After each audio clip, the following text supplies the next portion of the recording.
One of the scribes came to Jesus and asked him, "Which is the first of all the commandments?" Jesus replied, "The first is this: Hear, O Israel, the Lord our God is Lord alone.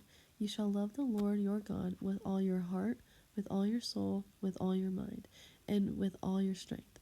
The second is this: You shall love your neighbor as yourself. There is no commandment greater than these." The scribe said to him, "Well said, teacher. You are the right in saying, 'He is one and there is no other than He.'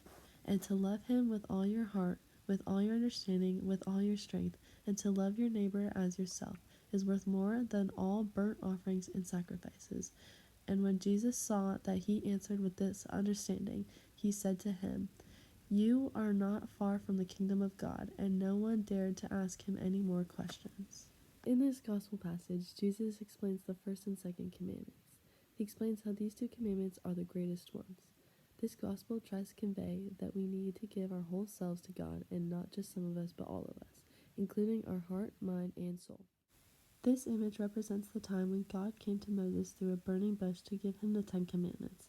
He gave them to Moses to give them to all the people waiting at the bottom of the hill. Moses was sent to tell them that everyone needs to follow these 10 Commandments so we can live a full life. I challenge you all to read over the 10 Commandments and try to follow them as best you can.